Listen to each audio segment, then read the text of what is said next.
Show! Muito bom dia, certo?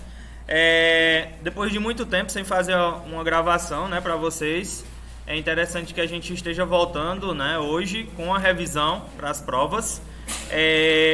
Fazendo uma ressalva também que essas aulas, né, de lógica não foram feitas novas gravações, porque já existem, né, essas gravações no canal, mas a revisão é sempre bom, né, fazer o registro dessa aula justamente por conta que vocês podem pegar essa aula novamente, né, fazer no dia da prova, no caso, fazer o acompanhamento e retirar as dúvidas, né? Então, isso aqui é o importante, beleza? Então, nós temos 4 aulas hoje. Dessas 4 aulas, a primeira aula que a gente vai trabalhar vai ser introdução à lógica de programação. Depois a gente vai trabalhar com os fluxogramas, beleza? Inclusive tem questão de fluxogramas na prova, né? Então é um conteúdo obrigatório esse cara aqui. Depois a gente vai ver tipos de dados, operadores matemáticos e expressões matemáticas. E por último, a linguagem e algoritmo. Então para finalizar na linguagem, né, eu falei para vocês, a gente vai dividir em 2 partes. A gente vai ver um pouco da teoria, beleza? Aí encerra essa aula. Aí depois que encerrar essa aula, aí a gente faz um novo vídeo, né, mostrando algumas práticas e etc. Beleza?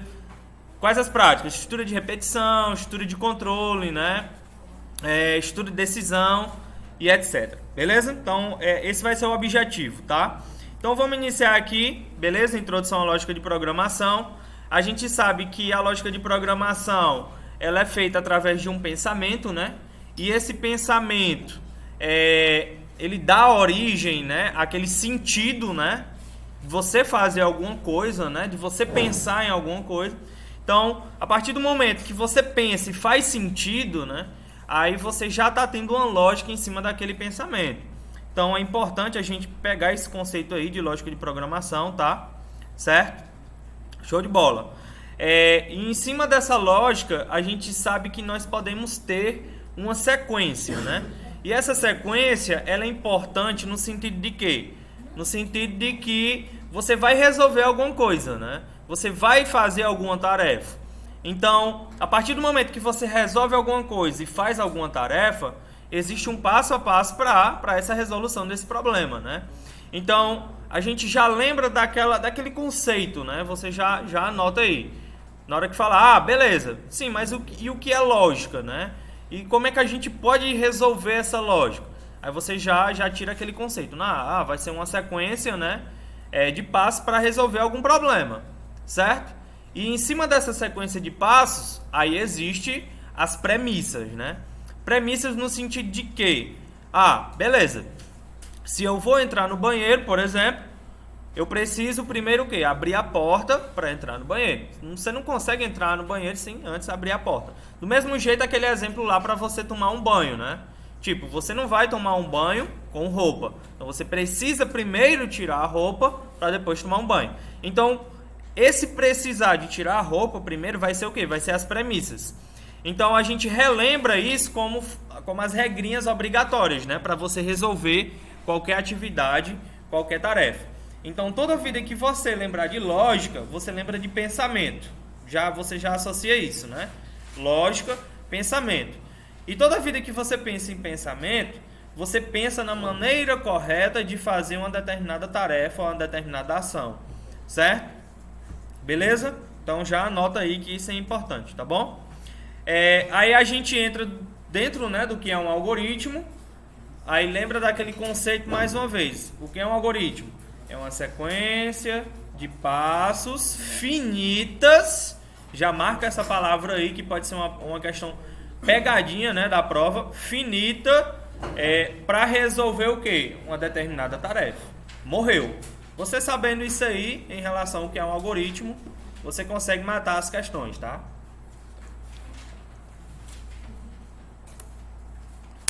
Aí a gente entra dentro dos 3 tipos, né? O primeiro tipo que a gente viu, descrição narrativa, depois fluxogramas e depois a linguagem algoritmo. Marca aí que é obrigação saber esses 3, tá bom? No dia lá da prova. Descrição narrativa, linguagem natural, né? você vai detalhar o máximo possível das informações. Só que esse detalhamento, ele tem problemas, né? Por quê? Isso causa ambiguidade, né? Você tem, às vezes, em uma frase, essa frase ela tem um duplo sentido, por exemplo. E isso é um problema, né? Por quê? Porque, tipo, você está fazendo um algoritmo, um programa, para o computador resolver, né? Para o computador fazer aquela execução. E o computador, ele não tem aquele pensamento de pensar assim, será se vai ser assim ou será se vai ser assim? Quem é que tem que dizer isso? São vocês. Então, a descrição narrativa, existe o problema, né? Esse probleminha aí. Os fluxogramas, o que é que você precisa relembrar dos fluxogramas? Que no caso vai ser o próximo slide que a gente vai ver. É a simbologia, né? O mais importante dos fluxogramas é a simbologia. Por quê? Porque você precisa identificar o que é que cada símbolo daquele, né, tem um significado. Um vai ser processamento, o outro vai ser o quê? Decisão, o outro vai ser o quê? Entrada, né, de dados, o outro vai ser saída de dados. Então você precisa reconhecer esse padrão para que você consiga fazer, certo? O que o fluxograma está pedindo, né? Beleza? E por último o pseudocódigo, né? Ou seja, o Portugal que a gente vai trabalhar, que é justamente a linguagem algorítmica, né? Os algoritmozinhos que vocês já estão construindo, e etc, e etc. Então, falou em tipos de algoritmos, são quem? Descrição narrativa, fluxograma e o quê? Pseudocódigo. Não esquece, viu? Não esquece. Show de bola. Regras para a construção de um algoritmo, né? Aí, essas regrinhas aí, já anota, grifa aí, que é importante, beleza? Para que vocês façam também, tá bom? Outras regras importantes que a gente vai ver, eu acho que vai ser no terceiro slide, na terceira aula, vai ser as regras para a construção de variáveis. Ainda tem gente errando, beleza? Quando vai criar as variáveis, tá? A gente vai citar aquelas regrinhas novamente, certo? As fases de um algoritmo, né? Entrada, processamento e saída, beleza? Isso aqui também é importante. Façam a anotação aí, certo? Fazendo analogia. Ok. Então, desse primeiro slide, o mais importante é as três fases, né? Que a gente viu, os três tipos de algoritmo. Descrição narrativa, fluxogramas, pseudocódigo. A ideia lá do que é um algoritmo, né? Que é uma sequência de passos para resolver uma determinada tarefa. E se a gente for falar aqui das fases do algoritmo, entrada, processamento e saída, né? Então, desse primeiro slide, esse aí que é o mais importante, tá bom? Então, por exemplo, digamos que caia, só fazendo uma analogia, né? Digamos que caia uma questão dizendo que um algoritmo, ele é uma sequência de passos que vai resolver uma determinada tarefa. Mas só que essa tarefa, ele diga lá que essa tarefa não é finita. Eu posso considerar que é um algoritmo ou não? Não, a partir do momento que ele diz que não é finita, né? Ele diz aí, já tira totalmente da estrutura, né? Do conceito do que é um algoritmo. Então você já marca como falso, beleza? Show de bola. Então vamos agora para o segundo slide. A ideia é que essa revisão seja rápida mesmo, né? Para não ficar muito cansativo, para a gente estudar. Show de bola. Fluxogramas, né? O que é que a gente precisa saber sobre os fluxogramas além da simbologia? Aquela ideia, né, de que uma imagem ela pode falar o quê? Uma imagem ela fala o quê? Mais do que mil palavras, né? Então, essa é a primeira ideia. E a segunda ideia é a gente saber a simbologia desses fluxogramas. Então, obrigatoriamente, você vai ter que voltar lá no seu caderno, né? Fazer a revisão, né, da simbologia. Vamos ver aqui a simbologia. Terminal, processamento, entrada de dados, saída de vídeo, beleza? Decisão e preparação, beleza? Então, é essa simbologia aí que você vai ter que fazer aquela revisão, né? Ver para que serve cada símbolo, beleza? E praticar. Se der para você praticar, né? Ou pegando exemplos, ou fazendo os próprios fluxogramas que eu pedi para que vocês criassem, né? Refazer eles, vai ajudar bastante. No sentido de que, para quando chegar aqui num exemplo desse, você bater o olho no fluxograma aí você vai saber o que é que ele tá pedindo ou o que ele, né, tá fazendo. Então, nesse caso aqui, a gente tem dois exemplos. O exemplo, não é isso, de acender um fogo, né, do forno, e o exemplo aqui da lâmpada. Então, vamos ver aqui como é que eu poderia colocar esses fluxogramas na prova, só para vocês se situarem, né, para vocês terem um direcionamento para vocês estudarem. Nesse caso aqui, os dois fluxogramas, eles foram feitos em cima de uma descrição narrativa, certo? Beleza. Só que eu poderia também ter criado esse fluxograma, por exemplo, para fazer um cálculo, né? Para fazer uma decisão em cima de um cálculo, né? Então, aqui, você já precisa tentar entender como é que ele funciona. Então, por exemplo, aqui, ó, nesse caso aqui, eu tenho o quê? O início e o fim, não é isso? Ó? Aqui nós temos o quê? Uma preparação ou um processamento? Processamento, né? Esse cara aqui é o quê? Uma decisão que vai ser uma decisão verdadeira ou vai ser uma decisão o quê? Falsa, né? Beleza? Então aqui a gente já está, né, tentando encaixar cada imagenzinha dessa com as funcionalidades. Aqui eu tenho o quê? Processamento e aqui o quê? Processamento também, e por último aqui também um processamento. Então beleza, identifiquei cada símbolo e identifiquei aqui o que é que está funcionando, o que é que está acontecendo.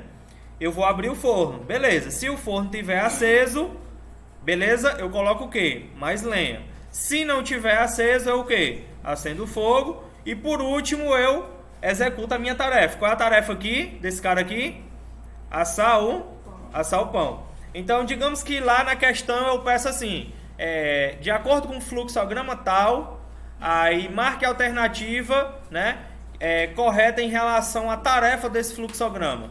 Então, se a alternativa que tiver lá, né, uma das alternativas tiver assar o pão, é o quê? Beleza, é assar o pão. Mas, olha a pegadinha, né? Digamos aqui que eu coloque lá uma das alternativas acender o fogo. É a tarefa do fluxograma, pessoal, acender o fogo?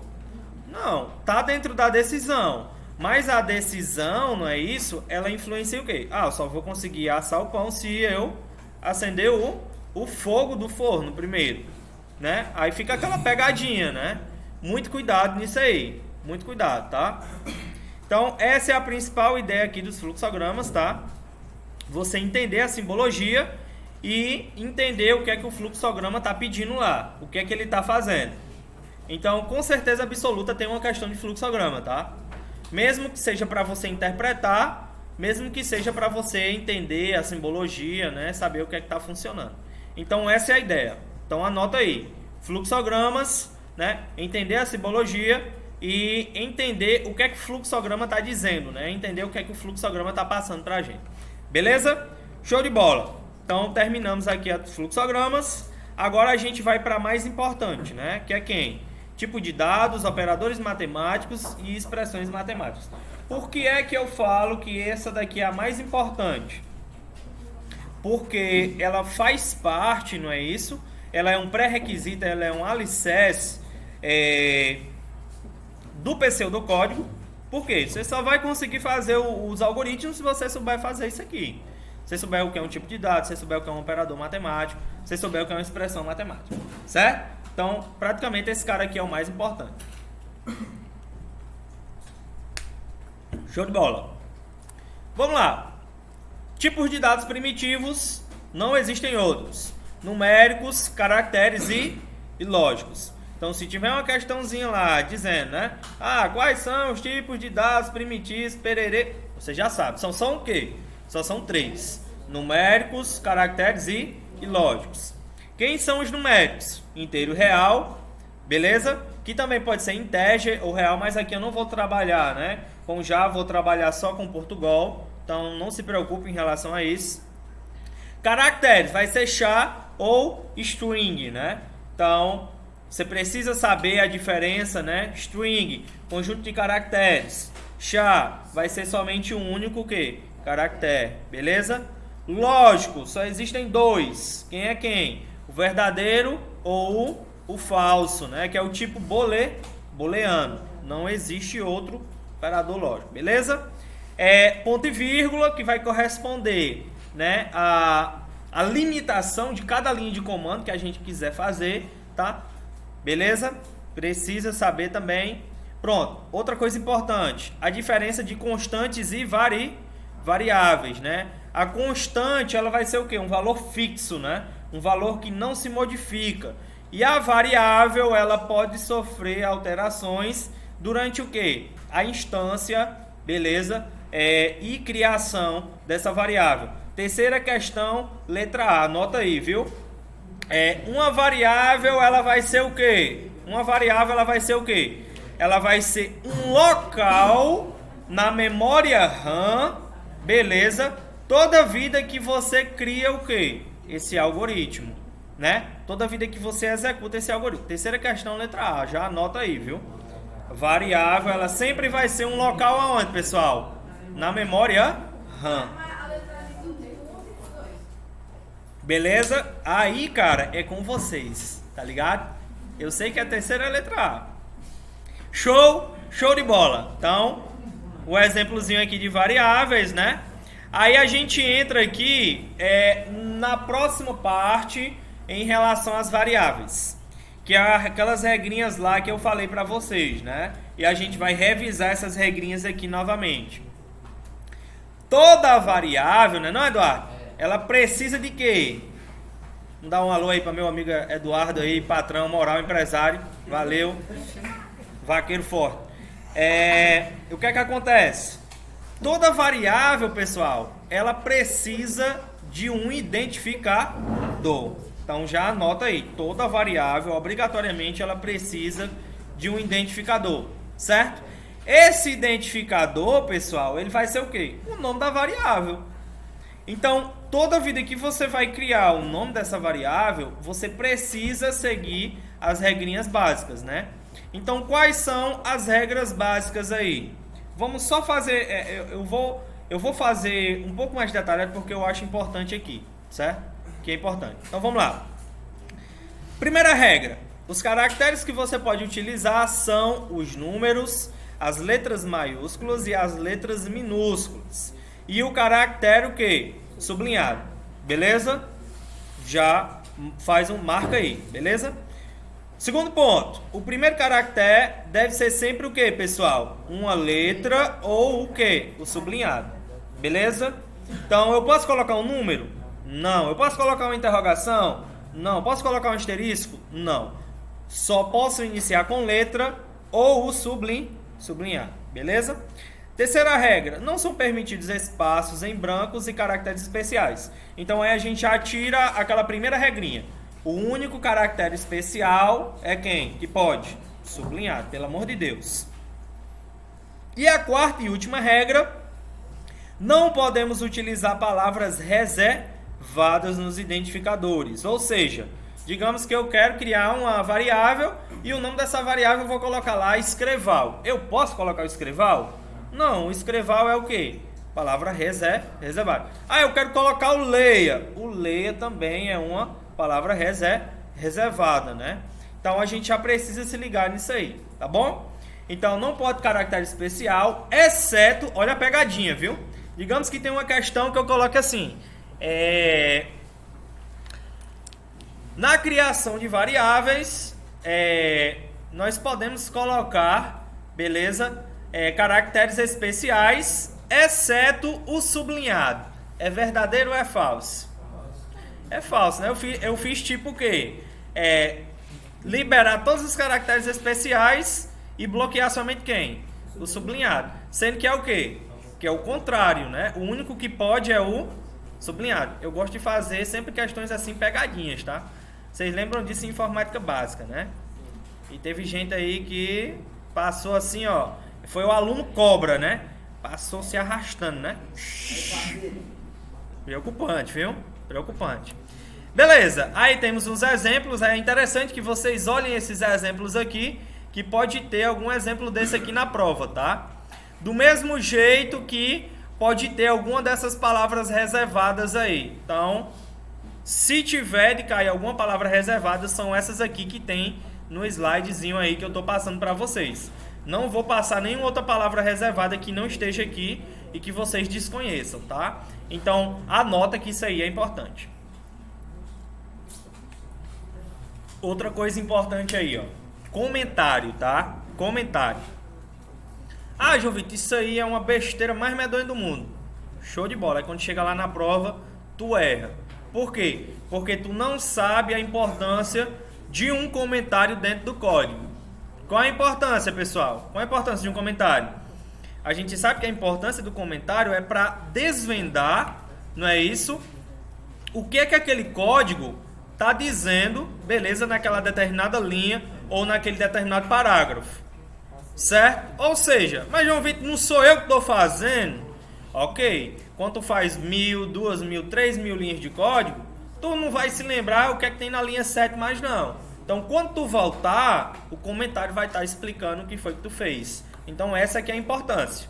Além disso, de quando tu voltar, outras pessoas que pegarem o seu código, né, para tentar entender o que é que está funcionando ali, também vai facilitar a vida das outras pessoas. Principalmente, por exemplo, quando você utiliza, não é isso, a metodologia XP, certo? Que é a metodologia de desenvolvimento de software, por exemplo, que existe a propriedade, a função de programação em pares, né? Que você programa, né, com o auxílio e a ajuda de mais de uma pessoa, né? Então, a partir do momento ali, quando você escreve o comentário, você está dando subsídio para que as outras pessoas entendam o que é que está acontecendo aquilo ali naquele determinado momento, certo? Show! Agora a gente entra dentro dos operadores. Os operadores, quem são? Atribuição, aritméticos, relacionais e lógicos. Você precisa saber isso aqui obrigatoriamente. Obrigatoriamente, tá? Atribuição. 2 pontos iguais, não é isso? Que a gente já conhece lá. Ou quem, pessoal? A setinha voltando. Atribuição serve para quê? Armazenar valores dentro de variáveis ou constantes. Morreu. Aritméticos, que a gente já conhece, né? São quem? Os operadores matemáticos, né? Adição, subtração, o mod. Com certeza absoluta você vai precisar do mod para fazer uma das questões abertas, tá? Uma das questões abertas. Então já estuda ele, verifica ele aí, tá? Exponenciação, divisão, multiplicação, decremento e incremento. Com certeza você vai precisar fazer ou um decremento ou um incremento nas questões abertas também, tá? Então já anota aí. Operadores relacionais, pronto. Todo mundo sente dificuldade nesse cara aqui. Quem são os relacionais? O i, o ou e o... Não. Ah, isso, exatamente. Perdão. Os operadores relacionais é o quê? Maior que, maior igual, menor, menor igual, igual e diferente. O e, o ou e o não são quem? Os lógicos, tá? Perdão. Então, relacionais, maior, maior igual, menor, menor igual, igual e diferente. E o i, o ou e o não, questão de prova, viu? São quem? Os lógicos. Já anota aí que é importante, tá? Não tem aqui no slide os lógicos, mas a gente precisa saber o que dos lógicos? A tabela o que? Verdade, tá? Então já anota aí. Terceira questão, letra A da prova, viu? Operadores lógicos, tabela verdade. Com certeza absoluta, tá bom? Mandar um abraço aqui para meu amigo Gabriel, né? Que já ia fazer uma pergunta aí, né? Interessante, muito bem, Gabriel, tá de parabéns, né? Espero uma nota boa na prova aí. Vou esperar seu like também na gravação. Beleza, show de bola. Então, terceiro slide aqui a gente já finalizou. Agora a gente vai para o último aqui, que é a linguagem algoritmo, só para a gente tentar entender, né? Como é que funciona. Aí a gente finaliza essa aula e a gente passa para a segunda aula, que vai ser no Visual G, né? Já praticando e tentando entender algumas estruturas típicas, né? Beleza? Show de bola. A linguagem algoritmo consiste em quê? No pseudocódigo, né? Que a gente já sabe. Que no caso a gente vai trabalhar com o Portugal especificamente, tá? E essa linguagem algoritmo, a gente sabe que ela tem uma estrutura, né? E essa estrutura, ela é baseada em quê? Algoritmo, nome do algoritmo, o início, não é isso? Está faltando o vazinho aqui das variáveis e o fim algoritmo aqui, certo? Então a gente precisa saber as vantagens e as desvantagens dessa linguagem algorítmica, né? Vantagens desse cara, usa o português como base, né?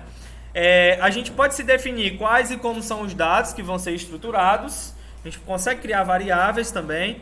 Consegue, né, utilizar a linguagem natural, que no caso é o português, certo? E as desvantagens desse cara aqui é que exige a definição de uma linguagem não real, certo? Para o trabalho, ou seja, ele não é padronizado. Então, tipo, você precisa aprender a sintaxe dessa linguagem para que você utilize ela.